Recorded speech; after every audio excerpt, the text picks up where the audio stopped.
Pemirsa, anggaran penanganan pandemi COVID-19 dikucurkan hingga pemerintahan tingkat bawah dan hingga level itu pula ada dugaan penyimpangan yang berujung korupsi. Terbukti dari pejabat selevel menteri hingga pengurus desa terlibat kasus korupsi dana penanganan pandemi. Lalu apakah pengawasan yang lemah atau hukuman bagi koruptor yang masih tumpul? Untuk membahasnya sudah bergabung bersama saya Sekjen Forum Indonesia untuk Transparansi Anggaran atau FITRA, Misbah Hasan. Selamat pagi Pak Misbah. Selamat pagi Mbak Cesa. Pak, dalam kasus terakhir yang sedang ramai dalam pledoinya, mantan Menteri Sosial kita Juliari bersikuku bahwa tidak terima uang bansos dan lebih lanjut lagi ia menyatakan yakin bahwa tidak terlibat dalam korupsi pengadaan bansos tersebut. Sebagai pimpinan, ya masa iya Juliari tidak mengetahui gitu Pak?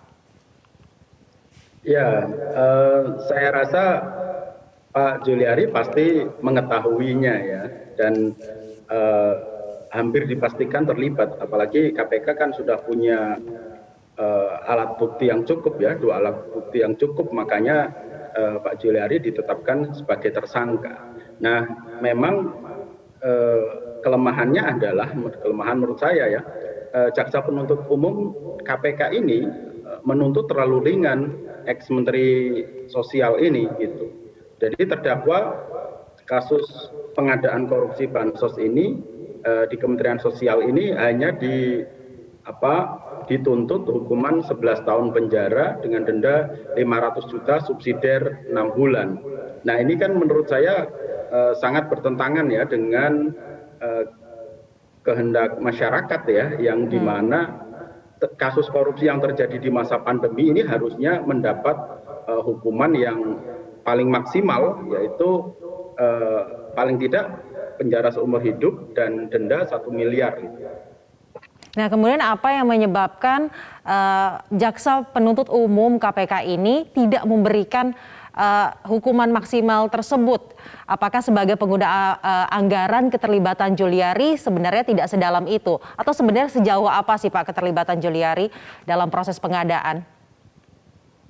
Ya, kalau Pak Juliari sebagai kuasa pengguna anggaran, ini hampir pasti terlibat ya di dalam proses-proses pengadaan bansos tersebut gitu ya. Apalagi prosesnya adalah penunjukan langsung gitu ya. Jadi saya menduga bahwa Pak Juliari ini sangat kuat mengikut atau turut mengkoordinasikan atau membagi-bagikan pengadaan ini agar siapa vendor-vendor yang menang sampai ke proses-proses pemotongan anggaran yang disepakati antara pengguna anggaran, dalam hal ini beberapa oknum yang ada di Kemensos dengan vendor yang ditunjuk itu Mbak. Jadi ya keterlibatannya hampir pasti ya, dan ini sudah ditemukan bukti-buktinya oleh KPK. Karena keterlibatan Juliari sebagai pengguna anggaran apalagi penunjukan langsung ini pasti dalam ya Pak, dari awal hingga kemudian adanya penandatanganan kontrak kerja ya Pak ya? Betul. Jadi keterlibatannya saya pikir dari awal ya, dari proses perencanaan pengadaan itu sampai besaran fee-nya gitu ya. Memang beliau tidak menerima secara langsung fee yang didapatkan ya, tetapi bisa melalui beberapa orang kepercayaan dia.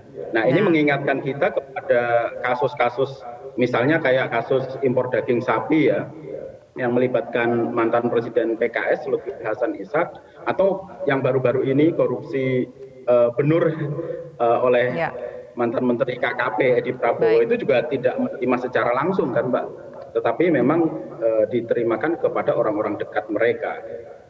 Nah, kemudian apakah itu artinya sistemnya masih lemah atau pengawasannya yang kurang? Padahal nih, dari awal sudah banyak yang mewanti-wanti terkait potensi korupsi dana bansos. Ya, yang pertama dari bentuk bansosnya ya. Dari bentuk bansosnya kan merupakan barang. Nah, perupaan barang ini itu sangat rentan terhadap penyimpangan, Pak. Terus yang kedua memang dari aspek pengawasannya ini yang juga sangat lemah ya. Seharusnya unit pengadaan barang jasa itu bisa memantau ya proses-proses pengadaan barang jasa ini tidak melalui penunjukan langsung, tetapi seharusnya tetap melalui proses lelang, tetapi dilakukan secara terbuka. Jadi lelang terbuka meskipun mekanismenya disederhanakan.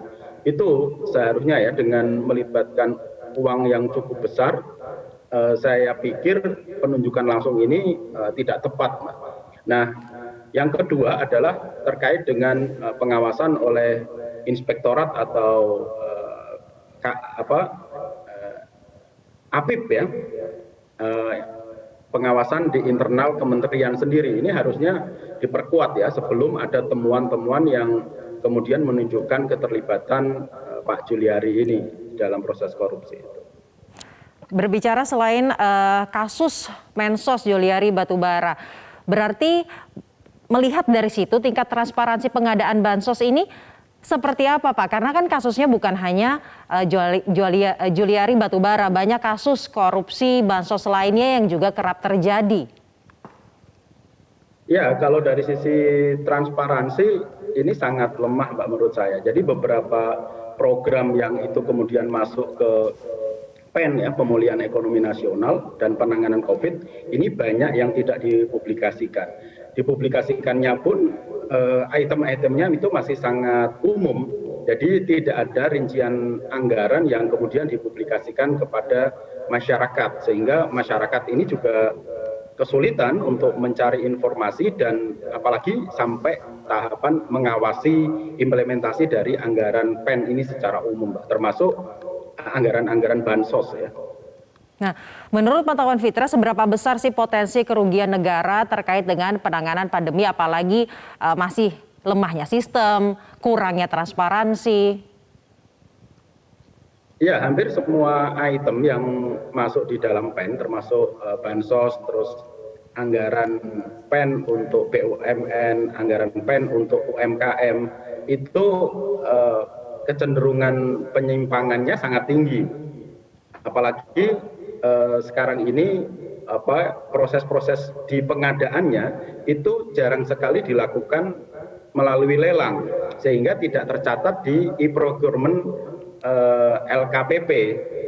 Nah, karena prosesnya lebih banyak penunjukan langsung, itu tidak tercatat di websitenya LKPP, Mbak. Ini yang menimbulkan kerentanan kerawanan korupsi yang sangat tinggi.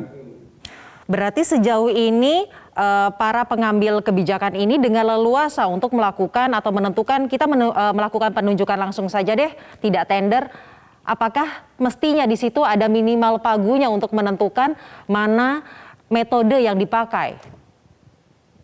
Iya, kalau ketentuan secara umum kan untuk penunjukan langsung itu adalah proyek-proyek yang di bawah 200 juta ya. Nah, ini yang 200 miliar. Jadi ini yang kemudian ada relaksasi selama pandemi. Sayangnya relaksasi ini kemudian tidak dibatasi bahwa kondisi darurat COVID ini sampai kapan.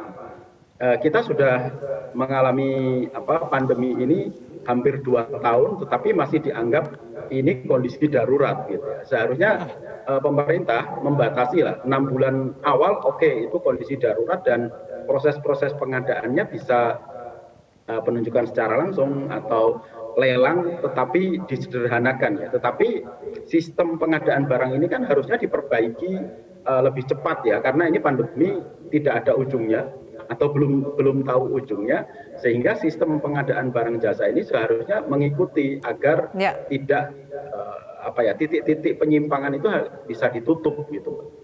Nah, tadi kita berbicara mengenai pencegahan agar tidak terjadi korupsi. Nah, kemudian untuk kasus korupsi yang sudah terjadi, efek jerahnya sebenarnya seperti apa sih? Karena kan hingga saat ini kita ketahui belum ada hukuman seberat-beratnya yang dijatuhkan untuk para koruptor di dana bansos COVID-19 ini. Seharusnya tadi JPU ya punya keberanian untuk menuntut pelaku-pelaku korupsi, apalagi pelaku korupsi bansos ya, yang itu sangat terkait dengan masyarakat kecil. Jadi kalau kita hitung nilai korupsi nilai potensi korupsinya bansos saat ini itu kan 32,48 miliar. Ini itu setara dengan pembagian bansos dengan 300.000 per orang itu bisa diberikan kepada 108.000 warga miskin. Jadi ini tidak hanya menyangkut kerugian negara ya, tetapi ini juga menyangkut jiwa atau nyawa masyarakat yang sedang menghadapi pandemi, karena mereka sudah tidak bisa bekerja, tidak bisa mendapatkan pendapatan secara harian gitu ya, tetapi bansosnya juga dikurangi. Ini yang menyebabkan ya keprihatinan kita semuanya gitu ya. Kok berani-beraninya kemudian mengkorup anggaran-anggaran bansos ini. Baik, semoga nanti selanjutnya Majelis Hakim, kita akan tunggu bagaimana putusan Majelis Hakim terkait kasus korupsi bansos di tengah pandemi COVID-19 ini. Terima kasih Pak Misbah Hasan telah bergabung bersama kami pada pagi hari ini di Metro TV.